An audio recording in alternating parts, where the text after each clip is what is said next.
D'abord, on passe à l'étude de convexité et de concavité du deuxième exemple. L'exemple الثاني اللي هو toujours on est dans le contexte de l'étude de fonction. La deuxième partie, la partie première كان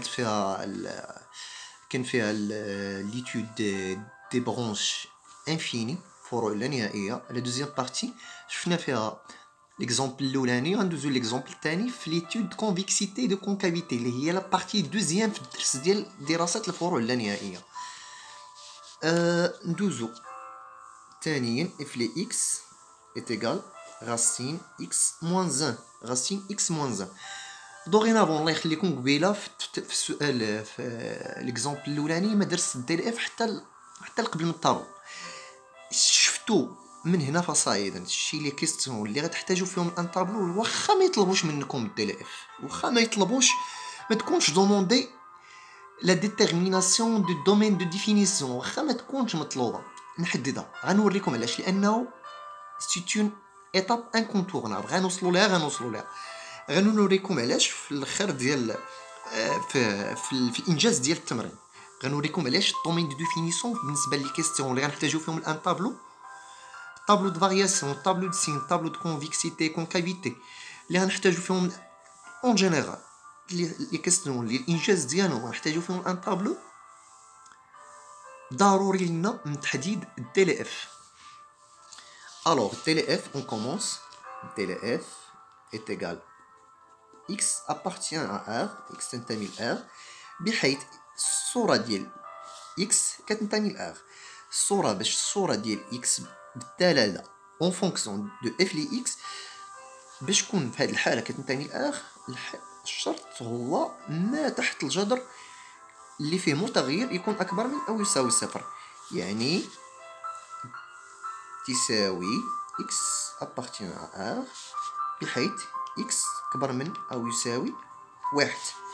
يعني في هذه الحاله المجال داخل فيه واحد لانه او يساوي كندخلو واحد ماشي كنخرجوه، ماشي الحاله تاع كنخرجوه، ماشي هكا لا، انما داخل حتى البلس لانفيني.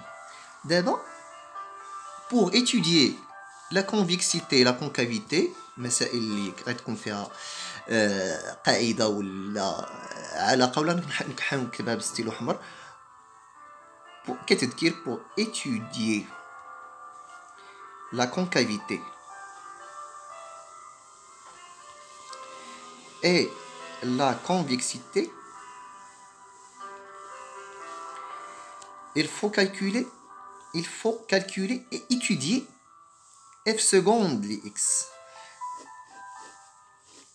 كبوستيت ابريفياسيون غير خلاصه باش تكون في بالك كوم سا كنجز التمرين وانا فاهم اشنو كندير. دونك ليطاب الاولانيه كالكولون f prime li x.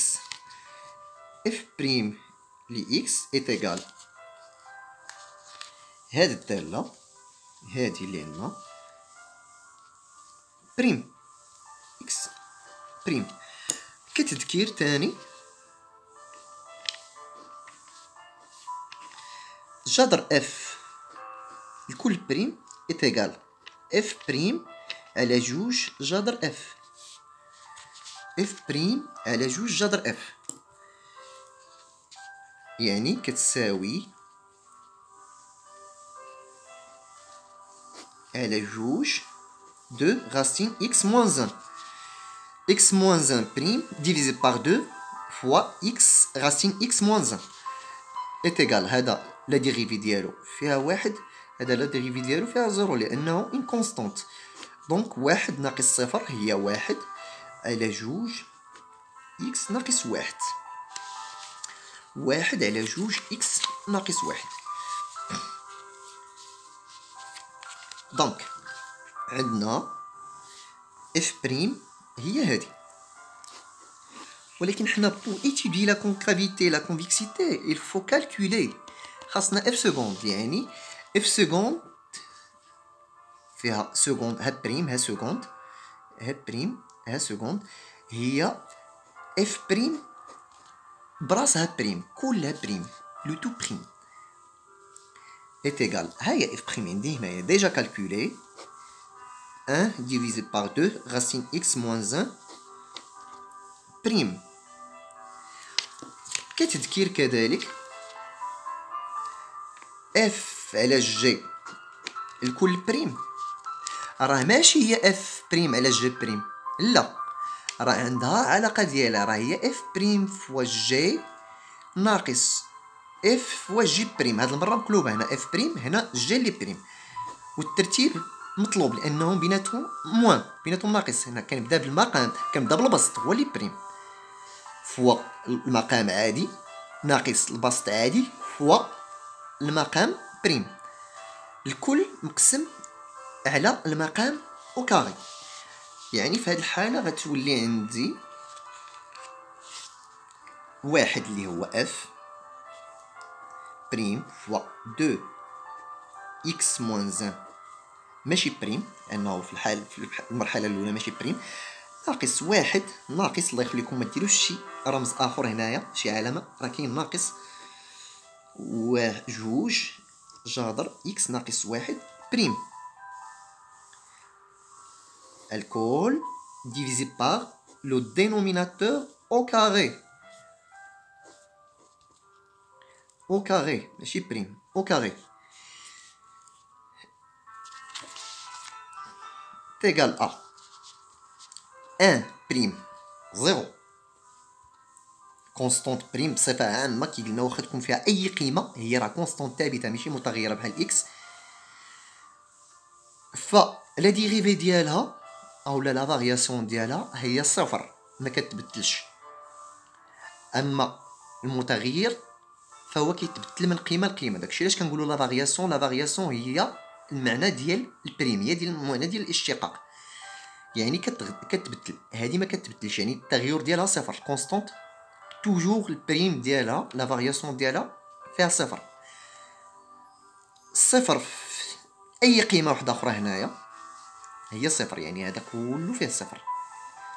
غادي هاد الصفر يهنينا من هاد الحساب كامل، ناقص واحد فوا، بلا ما نكتبو هاد واحد فوا، قلنا بانه جذر اف بريم ها هي العلاقه ديالها، نعاودو نحطو جوج ديال هادي فوا اكس ناقص واحد، هادي العلاقه اللي شفنا قبيله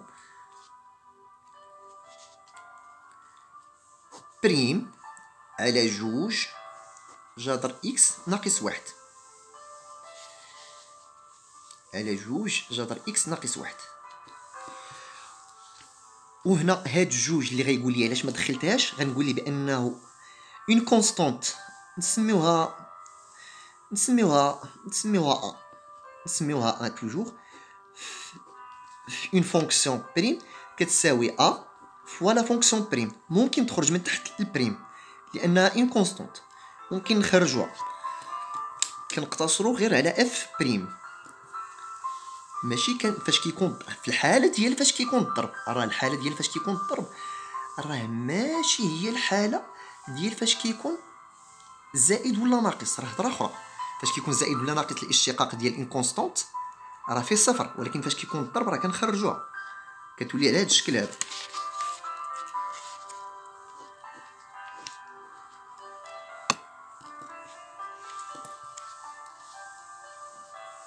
دونك نرجع لهنايا، الكل مقسم على 4 جذر اكس ناقص واحد أس جوج.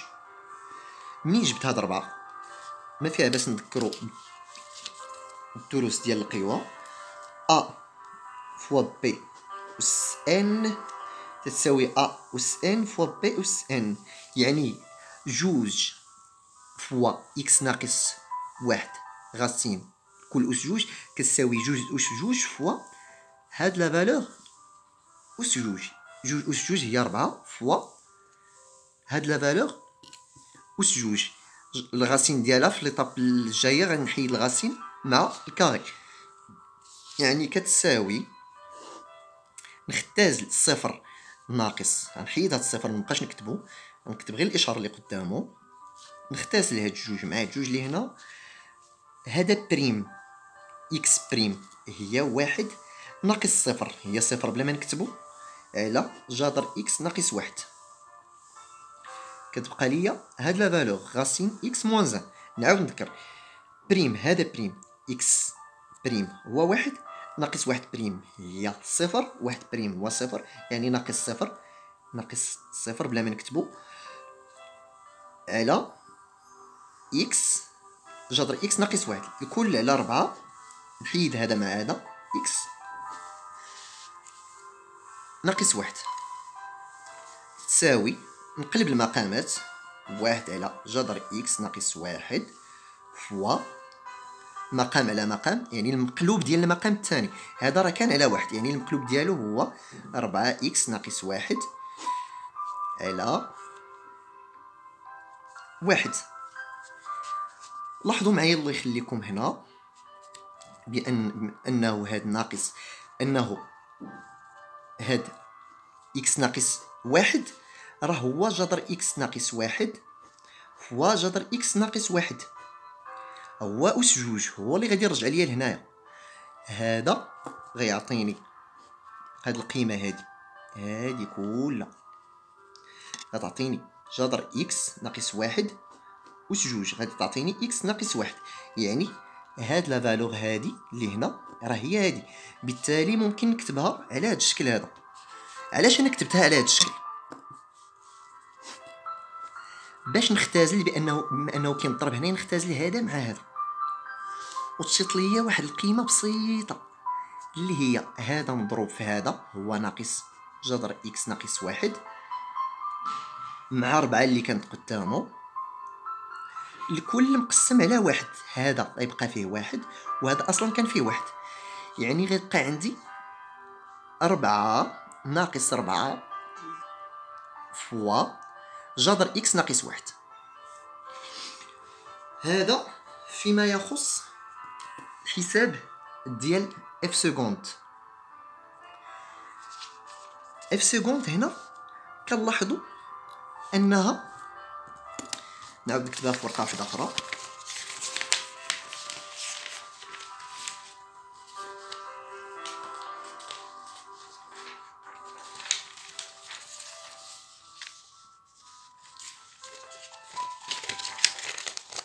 لقينا بانه الكالكول ديال اف سكوند، الكالكول ديال اف سكوند دو اكس عطانا ناقص 4 جذر إكس ناقص واحد.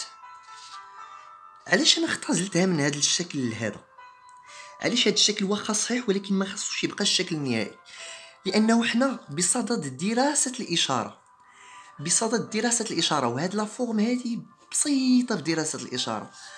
اون تو سامبلومون ناقص 4 توجور اصغر قطعا من الصفر، اي بما انه هذا جذر اكبر من او يساوي الصفر.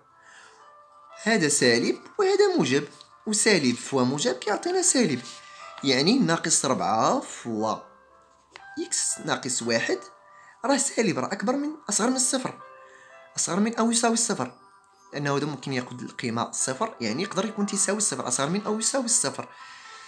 يعني اف سكوند مالها اللي هي هاد الحساب هذا